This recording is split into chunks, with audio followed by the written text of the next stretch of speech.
La crème de la crème.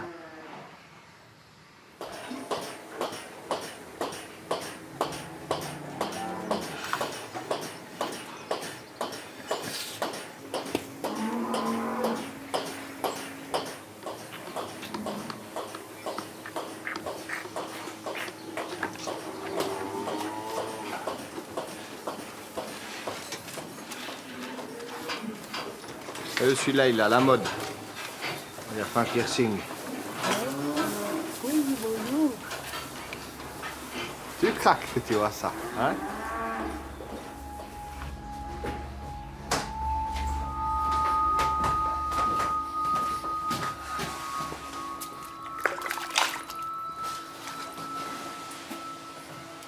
C'est quand même beau la pleine lune. Tu sens des choses la pleine lune, c'est magique. C'est quelque chose d'extraordinaire. Tu sens une énergie qui arrive là. Tu la sens, ça te donne des ailes, ça.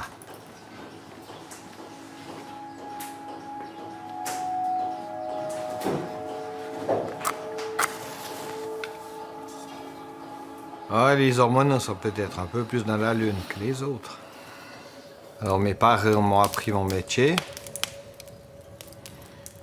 Et lorsqu'on réalisait certains travaux agricoles, notamment ouvrir des fossés pour drainer des parcelles, tailler les pieds des vaches, ou le jardin, bon, ça c'était plutôt ma maman qui s'en occupait, on était toujours confrontés à ce phénomène lié à la lunaison.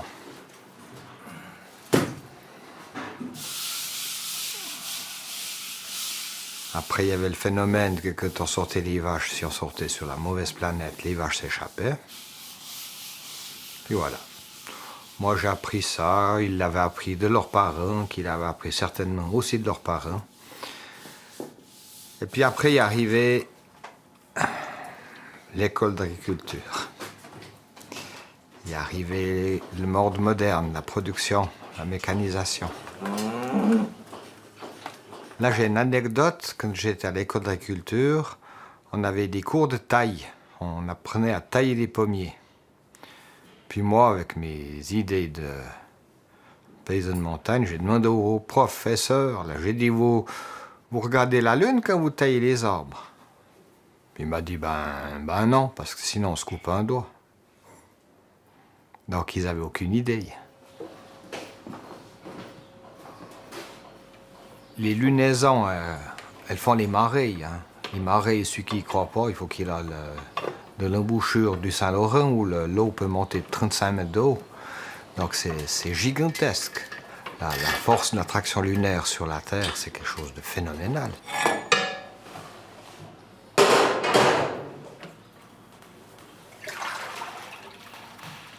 Au cours des années, je suis devenu membre du comité du musée des Ormans. On a décidé de réunir tous les personnes âgées du Pays d'en Haut et des Ormans. On leur a donné à chacun une feuille de papier, un crayon, puis on leur a dit, vous notez tout ce que vous savez sur les phénomènes lunaires. Vraiment, il y avait une même ligne. On sentait qu'il y avait un savoir populaire qui était basé sur des réflexions et des constatations qui étaient justes.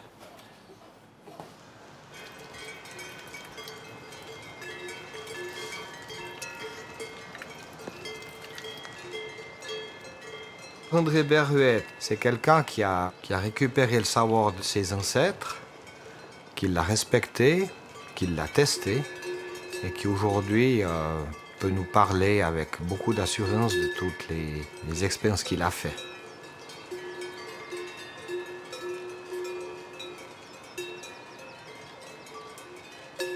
Maintenant, on n'a plus qu'une vache avec des cornes, mais les nôtres maintenant, avec la génétique, ils naissent sans cornes.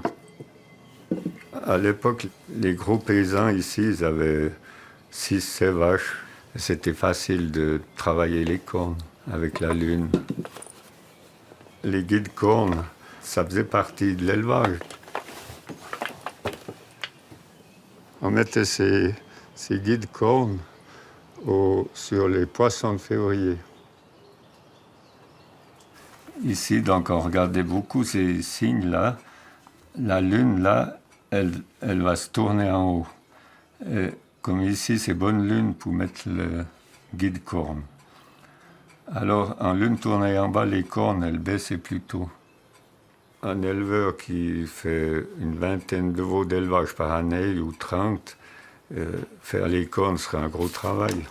Oui, qui ferait plusieurs journées. Il ne faut pas demander ça aux jeunes éleveurs, c'est vrai que c'est du passé.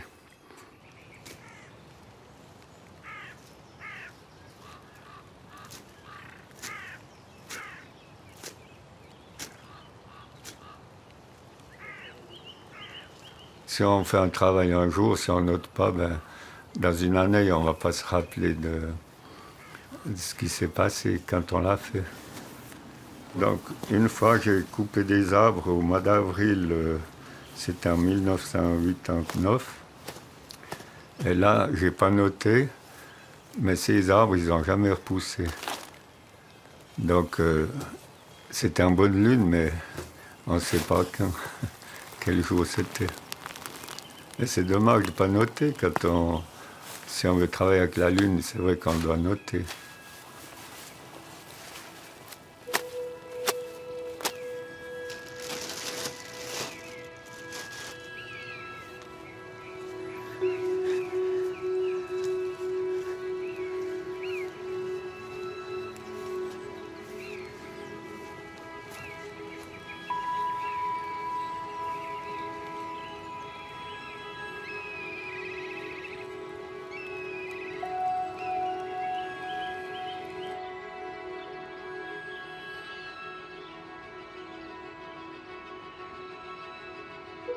J'ai toujours essayé de faire le lien entre cet aspect traditionnel et antique que nos anciens pratiquaient et le monde contemporain. Dans mon métier, on est en perpétuelle présence de tous les éléments qui sont en lien avec la croissance, la fertilité, la pourriture, la mort, l'humidité. Et ces phénomènes-là, c'est notre quotidien, donc on est toujours intéressé d'en savoir un peu plus.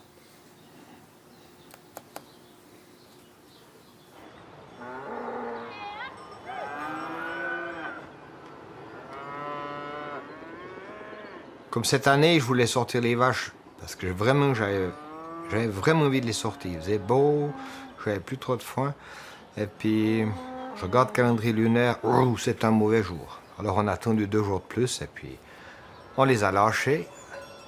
Elles ont fait 50 mètres dans un sens, 50 mètres dans l'autre. Elles sont mises à manger, toutes calmes, toutes tranquilles. Une fois, on les avait sorties sur le Périgée, c'est terrible. Je pense que la Lune est trop proche.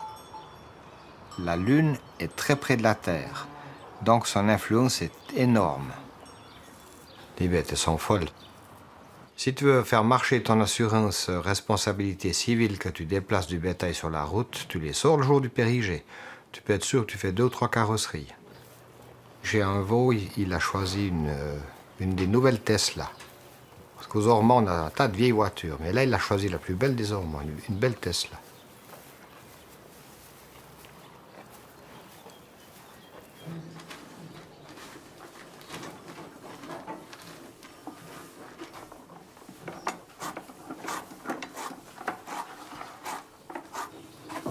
J'ai pris l'habitude de regarder dans le calendrier lunaire pour voir quand est-ce qu'il y a la pleine lune ou alors la nouvelle lune.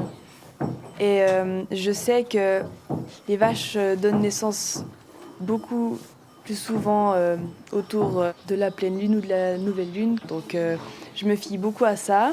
Comme ça, je sais à peu près quand est-ce qu'il faut surveiller, quand est-ce qu'il faut s'attendre à avoir de la nouvelle compagnie dans les box. Et ça, c'est vrai que c'est plutôt moi qui regarde et qui lui dit.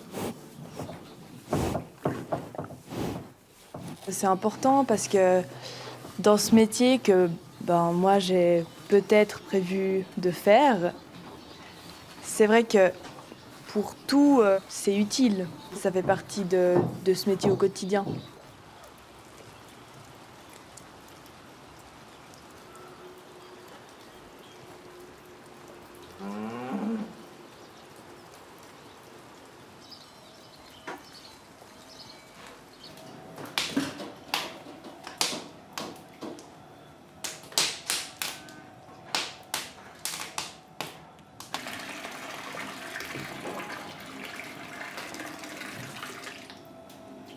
Alice, c'est ma fille, c'est ma troisième fille.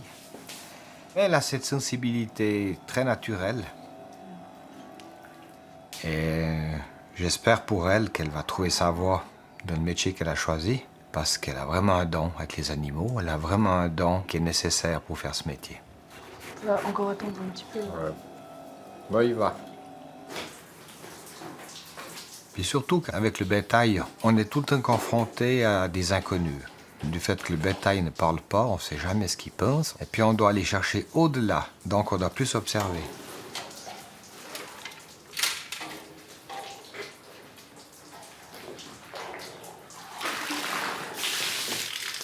On a bien travaillé. Ouais, super.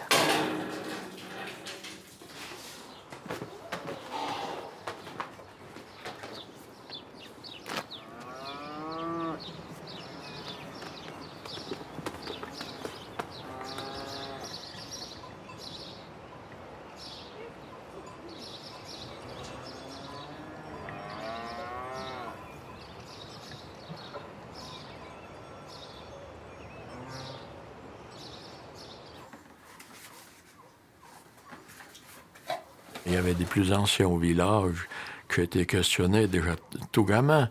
Ils m'emportaient des documents qu'il fallait prendre soin et tout. Et puis au fil des années, eh ben, ma foi, ça a fini par constituer des archives assez monumentales, c'est vrai. Hein? Edgar Pittet, c'est quelqu'un d'une grande valeur parce que c'est l'historien de notre vallée, c'est la personne qui arrive à expliquer tout ce qui s'est passé depuis la nuit des temps, et puis c'est le bon sens. Voilà, je trouve que c'est l'année de naissance de mon grand-père qui est là. Ouais.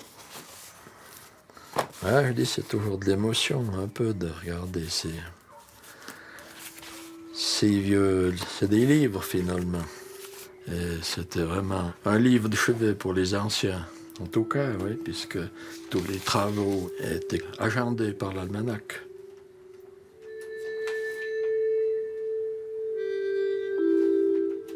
Nos grands-mères qui n'avaient pas de double vitrage et pire, pas de verre isolant comme on a aujourd'hui, nettoyaient leurs fenêtres toujours en lune montante et sur une planète sèche pour éviter qu'elle coule, qu'elle dégouline avec la condensation qui peut se former avec du simple vitrage.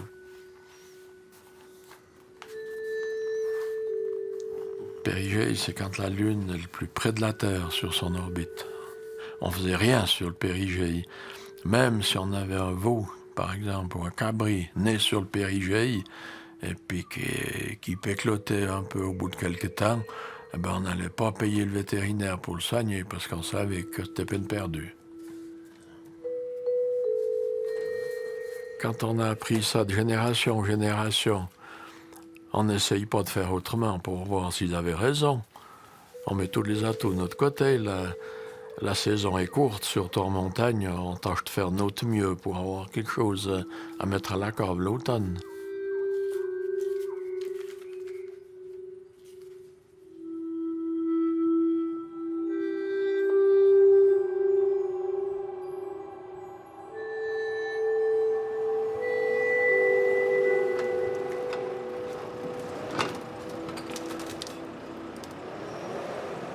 Moi, j'ai toujours travaillé avec le bois. Mes parents m'ont toujours dit qu'il fallait travailler avec la lune.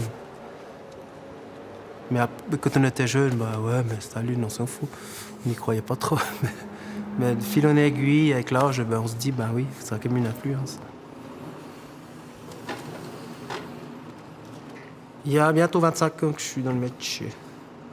Mais c'est vrai qu'on peut pas toujours se fier à la lune, parce que ben, la lune, c'est quelques jours. Et puis, maintenant, le travail, c'est du temps, c'est de l'argent, donc on doit avoir du rendement.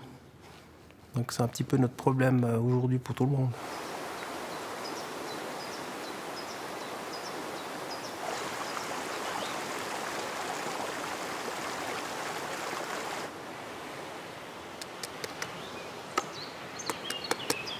Ah, il y a tip-top, celui-là.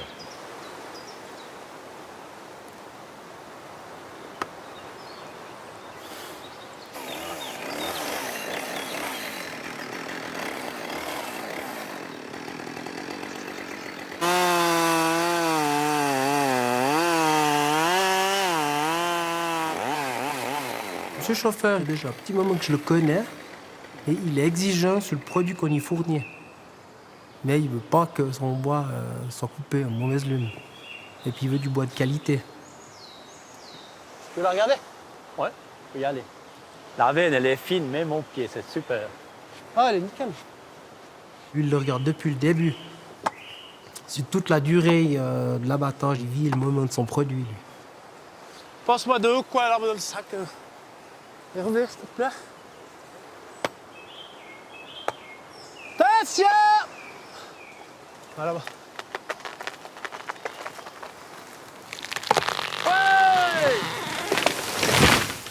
Je sais où il faut chercher le bon bois. Du bois vraiment de haute qualité. Je connais les endroits. Je sais qu'il va pour le tavillon. C'est-à-dire du bois droit qui a grandi lentement. Les arbres, c'est pas n'importe quand. D'après les vieux, le bois se coupe sur le dernier quart de lune. Alors j'oublie la lune croissante et décroissante, je regarde quand elle descend dans l'horizon. Quand elle descend dans l'horizon, je prends le dernier quart, je prends pas le premier jour, pas le dernier jour. Personnellement, j'enlève le sagittaire qui fait des torsions au bois et j'aime bien avoir le signe de terre et de l'eau. Voilà. C'est à ce moment-là que je le coupe. Merci Nicolas, super. Extraordinaire. D'une finesse incroyable. Régulier, fin.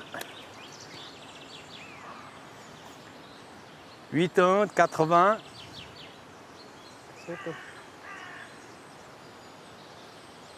100 ans. Extraordinaire. Ah, fantastique.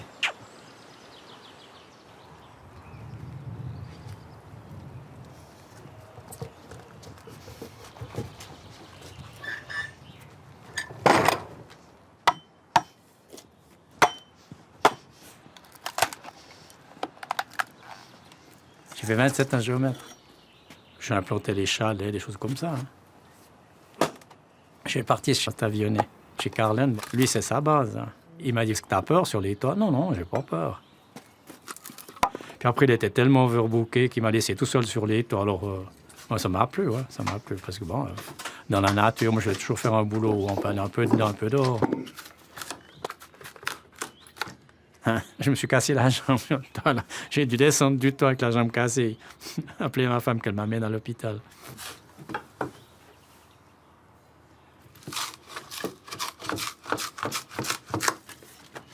Ça m'était cœur. On est 7 dans la Romandie.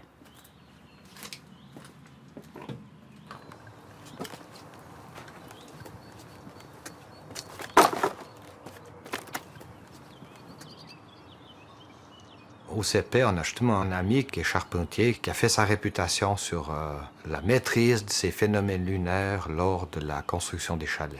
C'est pas du blabla de jardinier qui parle de ses carottes, c'est l'histoire d'un entrepreneur qui a investi des centaines de milliers de francs. C'est quelque chose qui est conséquent, donc il ne peut pas se permettre de parler de fantaisie.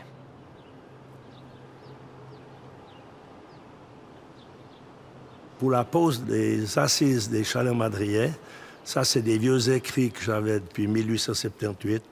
Si tu poses des assises d'un chalet sur le Sagittaire, ce qu'on fait pour le bois de feu pour le faire sécher, c'est écrit noir sur blanc à la gothique. Si tu poses les assises d'un chalet sur le Sagittaire, il va brûler. Mais c'est pas dit tant, c'est une réalité, se dire qu'il continue de sécher. Par contre, si tu poses les assises du chalet sur les poissons, par expérience, hein, on a quand même actuellement 59 chalets qui sont posés. On a posé les assises, je les pose toujours sur les poissons, mais poissons en signe. Il ne faut pas oublier ça, poisson en signe, non constellation. C'est la preuve, ça c'est la preuve à moi, que le bois, il ne bouge pas quand tu fais juste. Après que tu poses tes assises justes, on peut très bien poser le reste du chalet n'importe quand. Et les poissons font que ça stabilise.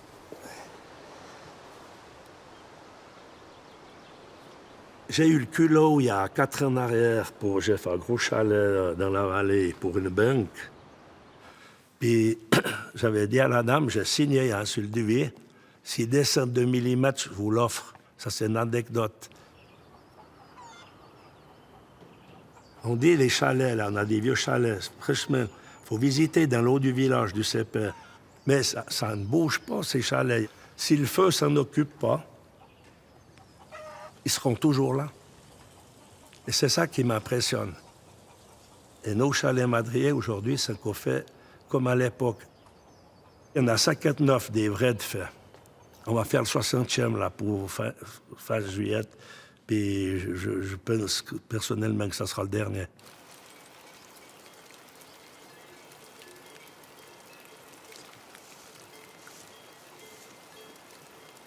À l'époque, je pense que nos ancêtres, ils ont trouvé une formule pour que le bois résiste le plus longtemps possible.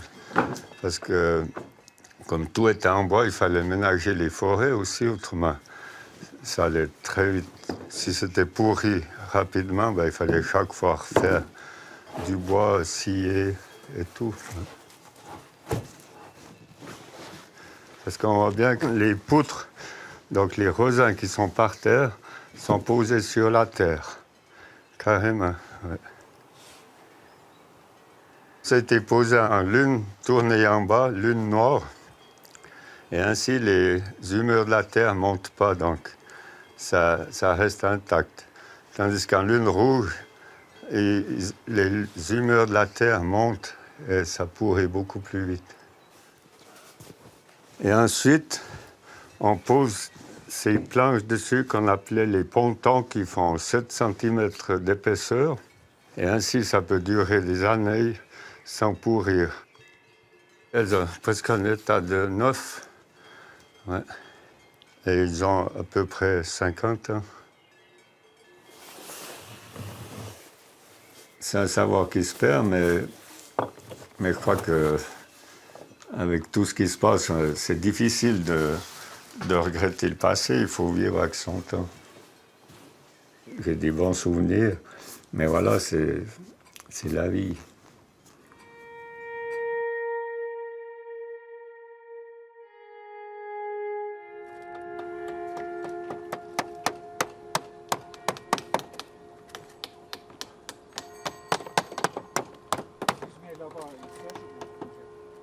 La pose de ta viande, c'est exactement les mêmes jours que pour la coupe. C'est important que la pose soit faite sur des bons jours. En regardant les toits, quand on les démonte, on voit que des fois le bois il n'est pas bon. Alors on dit, ben voilà, c'est la mauvaise lune. Quand on voit qu'il y a soit une usure exagérée, soit des trous, on se dit là, la lune n'a pas été respectée.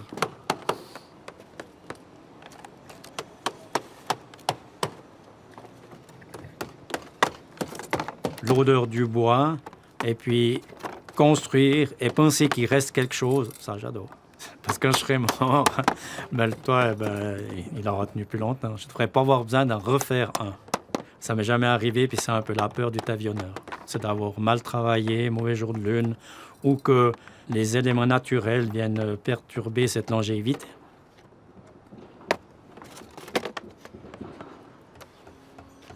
Lorsqu'on fait un toit, le chef il dit « Moi, je ne vais pas le refaire, ce toit. Durée de vie, 50 ans. » Alors, il met une bouteille au sommet du toit, la bouteille du mort. Il écrit exactement ce qu'il a fait. L'endroit de choix du bois, les jours de coupe de la lune et les jours de pause. Il signe ça, il met dans la bouteille qui a été bu avant et il le pose sur le toit. Et son successeur, 50 ans après, il est censé ouvrir la bouteille et voir les dispositions qui ont été prises à l'époque. Comme ça, on voit s'il a bien travaillé.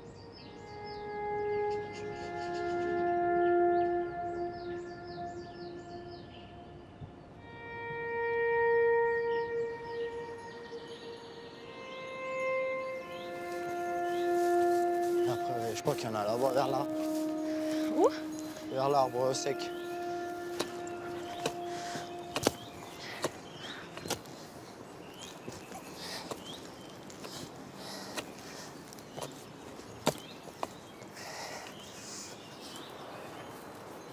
Quand la Lune est tout près de la Terre, c'est des moments où la Lune est très forte. Et là, il y a une sorte de désordre au niveau des végétaux qui fait que toute leur énergie qui est dans la racine monte dans la plante.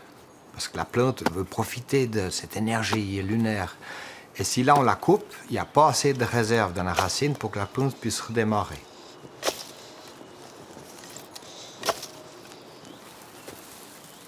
Les jeunes qui travaillent chez moi, sans que je leur dise rien, eux aussi ils ont pris conscience que chaque fois qu'on fait des travaux en bonne lune, ils ont moins besoin de retourner.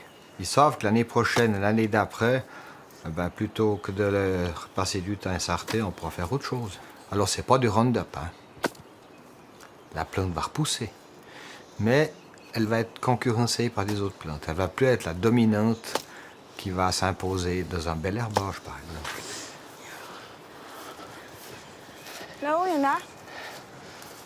Une petite là-haut.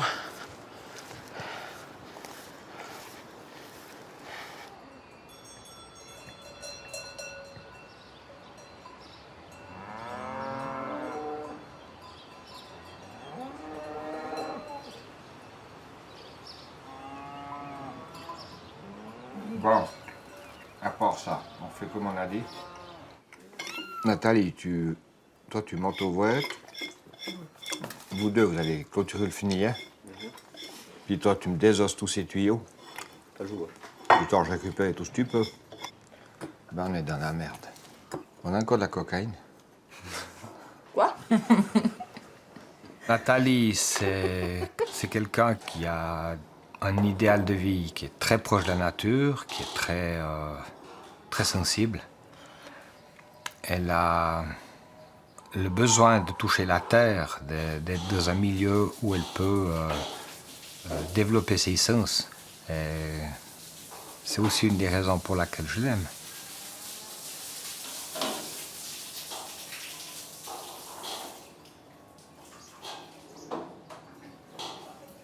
Bon. Alors, je vais... Tu pars maintenant? Ouais? Je sais pas à quelle heure je rentre. Et puis pour midi, on fait comme eux.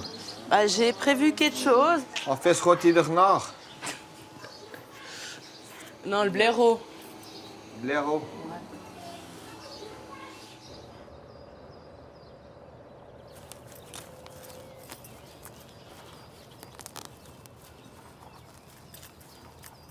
La parcelle d'à côté, j'ai travaillé le terrain sur le lion pour faire un pré-semis, un faux semis en fait, comme on dit. Puis ensuite, je travaillerai une dernière fois le terrain sur le capricorne pour éviter que les adventices elles germent au moment où je mettrai ma culture en place.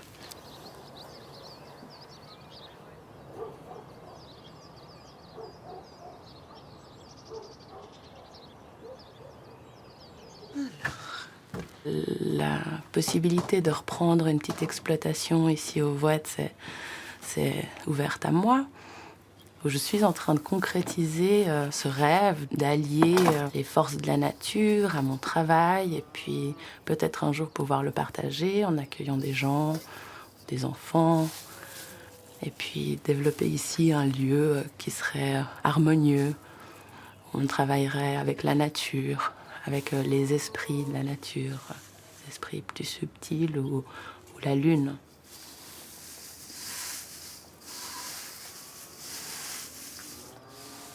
J'ai commencé ma formation au Jardin botanique à Genève et c'est depuis là que j'ai ma curiosité sur la botanique et sur les végétaux qui est née.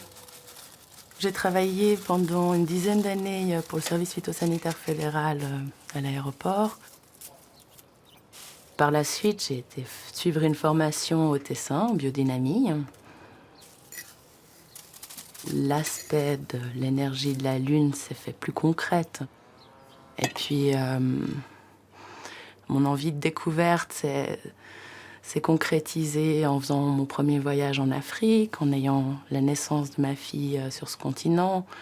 J'ai vécu des moments très forts qui, par la suite, m'ont donné envie aussi de connaître d'autres types de religions, d'autres types de pensées, de savoir-faire, de comprendre ce qui se passe avec cette énergie supérieure qui nous vient des astres.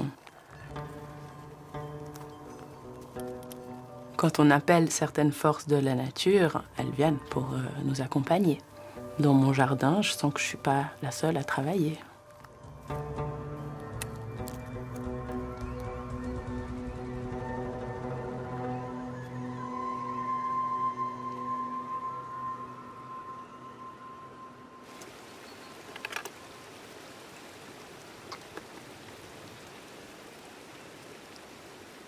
J'ai eu 2-3 expériences, à savoir la creuse d'un fossé, qui était un travail quand même relativement pénible, parce que c'était tout fait à la pelle et puis à la bêche. Travail que j'ai fait 2 fois en mauvaise lune, sans le savoir. Le problème, c'est qu'à l'automne, le fossé était de nouveau plein, rempli de limons, rempli de petits cailloux. C'était un travail tout à refaire. Je l'ai refait. Et au printemps, c'était de nouveau plein. Alors là, j'étais pas très content.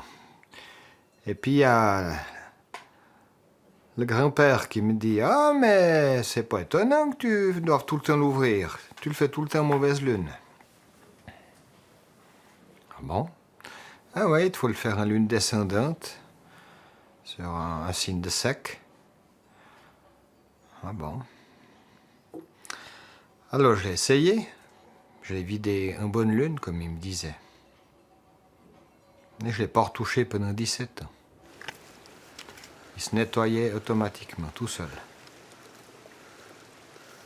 T'apprends vite. T'apprends vraiment vite comment il faut faire. Ah, t'es là!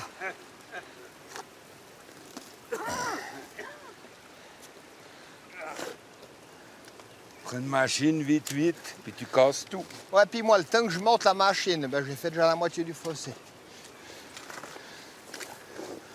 Ou bien tu fais comme certains. Tu fais toi la machine, puis le soir, tu vas faire du sport. Ouais. Là, on n'a pas besoin de sport. On a une lune descendante sur un signe d'air. C'est comme quand tu t'opères. La même chose pour un ruisseau. Tu vas faire une petite opération, il faut regarder que la lune soit bonne. Ça guérit beaucoup plus vite. Tu savais ça? Oui. Ah, je connais une femme qui devait se faire opérer. Et puis, elle a dit, je veux me faire opérer tel et tel jour. Ouais. Ah, mais c'est pas possible. Alors, trouvez-moi une bonne date. Ça faisait 2 mois plus tard. Ouais. Eh ben, alors d'accord, on vous fera ça à cette date. Arrivé cette date, il y avait le Covid. Ouais. Ça fait que ça fait 2 ans, ils n'ont pas opéré. J'ai dit, t'es foutu. Elle m'a dit non, je ne veux pas me laisser toucher aux mauvaises lunes.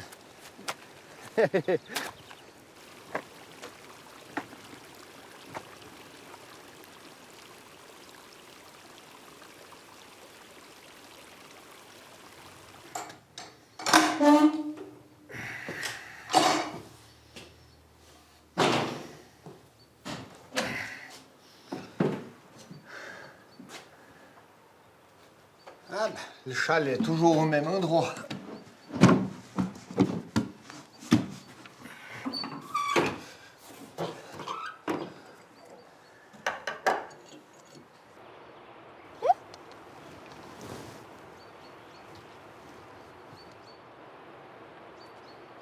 Ouh là là.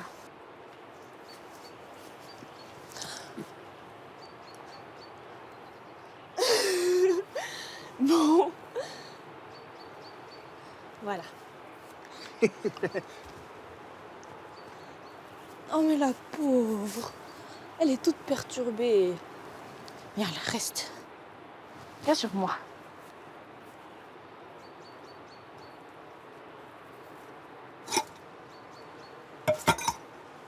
Viens. Allez, descends. Voilà.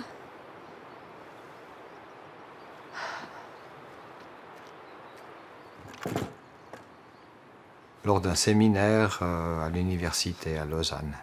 Ça m'a donné l'occasion à présenter la position d'un paysan de montagne.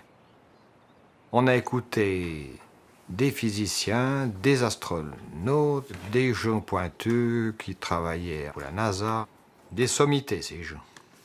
Et tous ont expliqué, avec un esprit très cartésien, qu'il n'y avait pas d'incidence de la Lune sur le comportement humain et végétal et animal.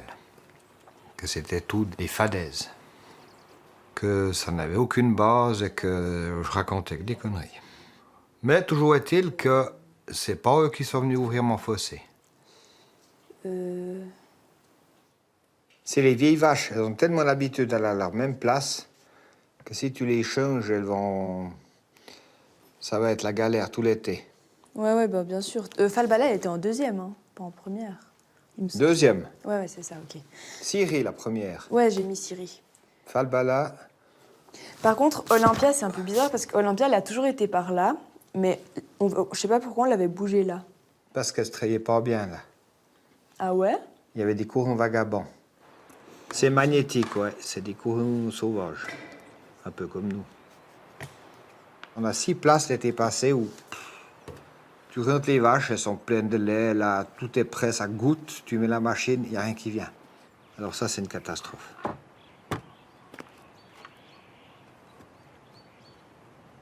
Ah, la batterie est plate. Toujours.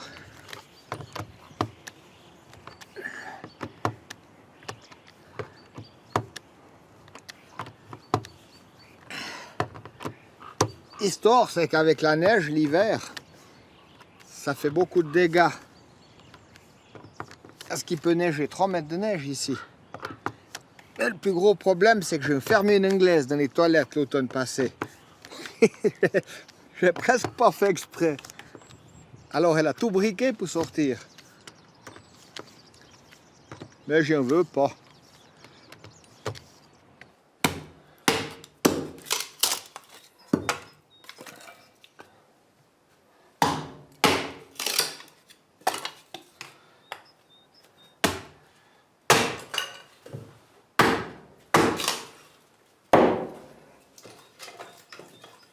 Dans la vie, on a aussi des rencontres avec des personnes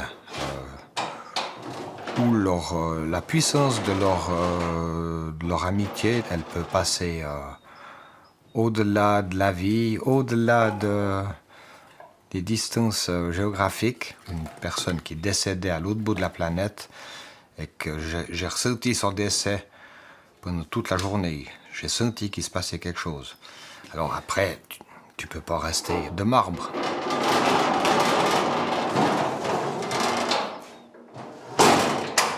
Ça m'a posé des questions, parce que dans mon métier, on est quand même assez pragmatique. Quand on fait de l'agriculture, on sait que on travaille avec des kilos, avec des litres. On est dans un rapport de calcul, on est dans un rapport de développement, de production. Et là, ces expériences-là, elles m'ont fait penser qu'il y avait quand même quelque chose d'autre.